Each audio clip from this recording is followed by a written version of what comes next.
It was quiet in the house on the corner of Wainwright and Willow Bill. Quiet as only a grave could be, and that inevitably filled the air with something ominous.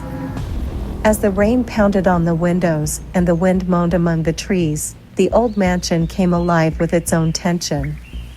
The moon peered through the clouds like a fearful eye, awakening shadows and hiding them back into darkness. Edna Forrester, the widow, by name, who lived in the house, hovered about the rooms like a ghost, confined to her solitude. Her eyes, which had lost their luster years ago, stared intently into the void, as if waiting for the return of something that had been lost. She always devoted her attention to one special room in the house, a room known as the Cabinet of Mirrors. It was the place where her husband, Mr. Forrester, had spent much of his time before he died, and it was here that all the secret objects of his pastimes were gathered.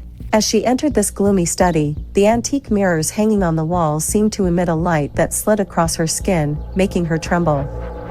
The mirrors reflected indistinct figures and shadows, as if someone, or something, lurked in their dark depths. One day, while looking through her husband's old records, she found mention of an antique mirror hidden in the deepest corner of the room.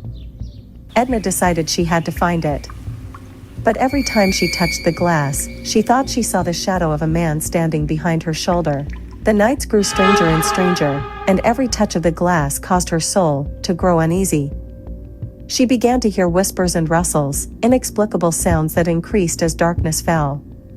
Before going to sleep, she had strange dreams where the reflections in the mirrors became alive and tried to reach her, reaching out of the mirror portals. Once, waking up in a cold sweat, she heard voices whispering something incomprehensible to her. They were calling to her, and every time she tried to leave her room, the voices grew louder, filling her mosaic maze of fear. She was determined to solve the mystery of this place and perhaps free herself from these unknown shadows. However, the deeper she delved into the mysteries of the Cabinet of Mirrors, the more the walls seemed to shrink around her and the shadows took shape. She found her husband's notes on the strange rituals and forgotten customs associated with the house. Every mirror seemed to be connected to some dark history, and every touch on it awakened something dormant. All she wanted was to free her home from this overwhelming influence. But as she unlocked the secrets of the house, she realized that she was becoming part of that sinister weave herself. Now, in every reflection of the mirrors, she sees not only her own face, but the faces of the past inhabitants of this house. They call to her, blinking mysteriously in the reflections like overshadowed ghosts trapped in this dark world.